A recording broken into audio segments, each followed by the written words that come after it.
Hello everybody, I hope this finds you safe, well and healthy. My name is Karin Shaw and I'm sending greetings from my home to yours.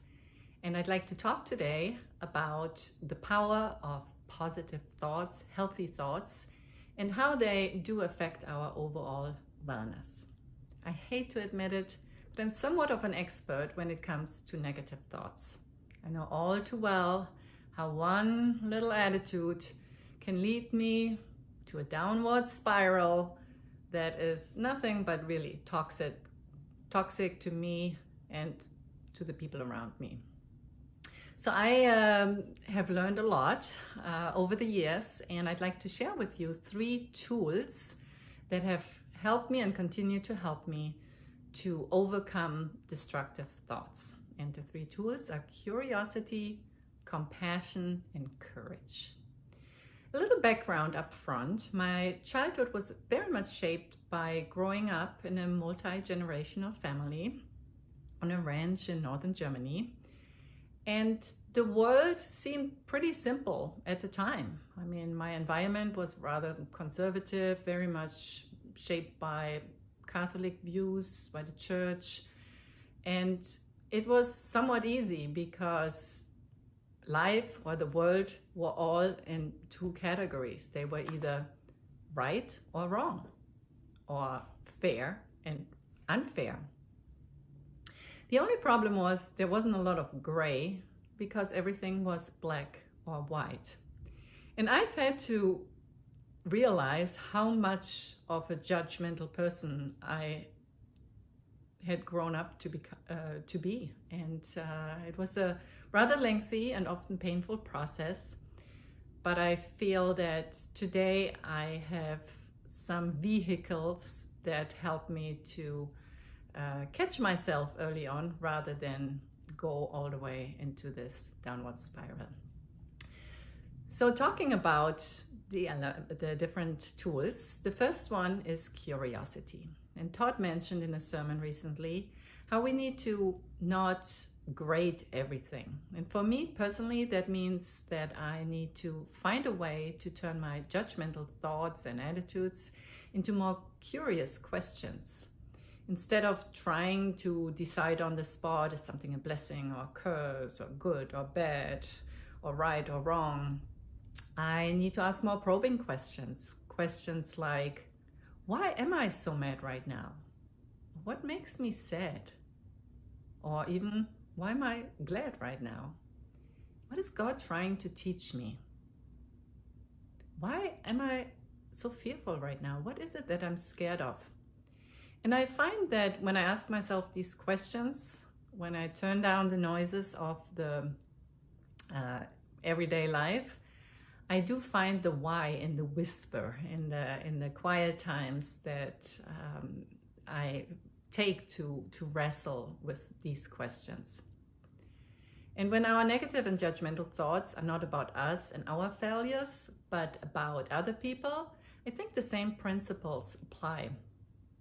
We can ask similar questions such as, I wonder why he or she thinks that way, or why would they be so opinionated about this one issue?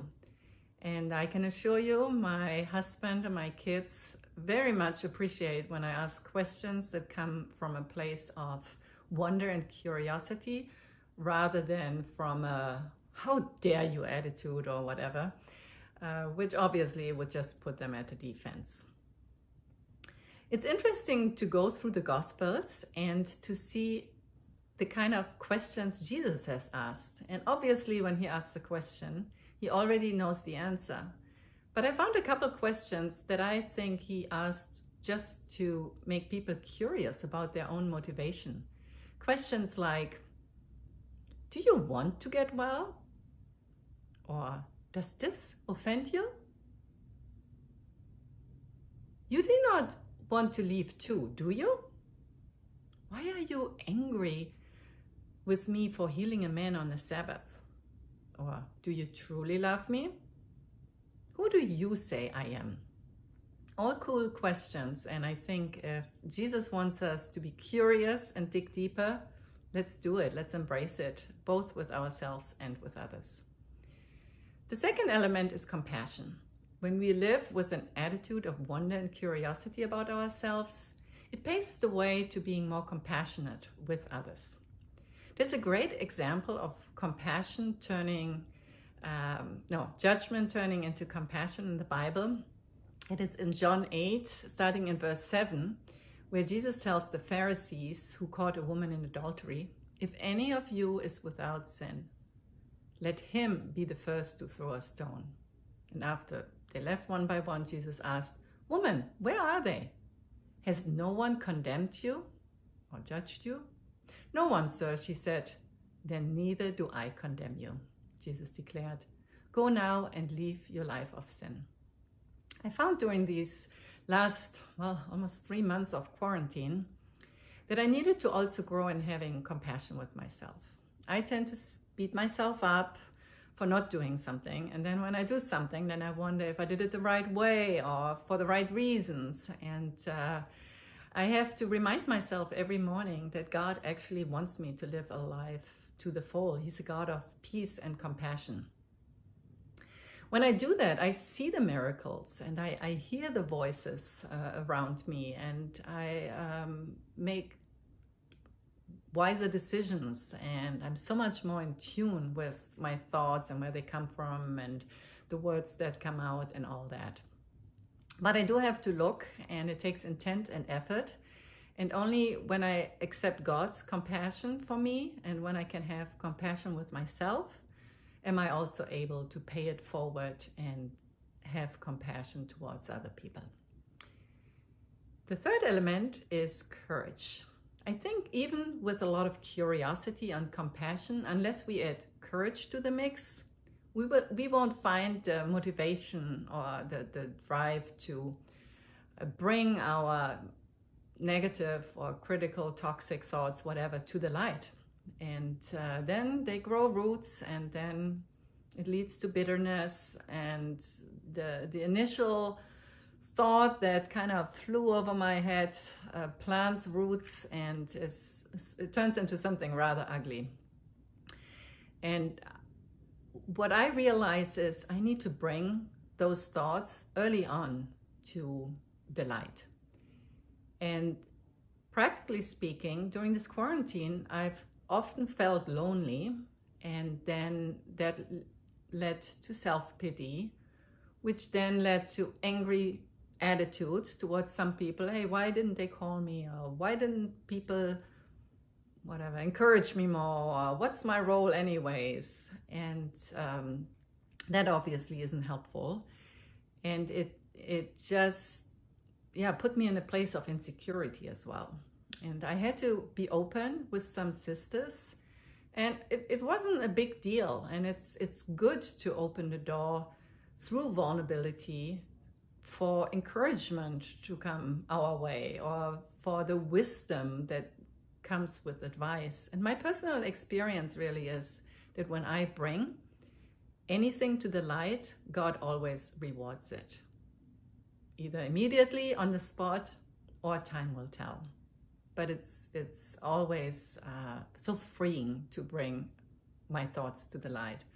And the good news is that thoughts that are in the light, it takes the steam away from any bitterness or whatever grudges might be there. It is as if you take the oxygen out of them and you control them, and they no longer have the power to grow on the inside.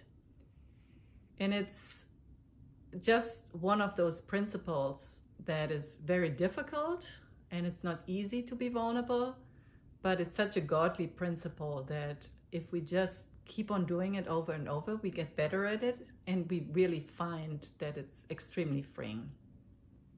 And during this quarantine, let's not forget, Christianity is still a team sport.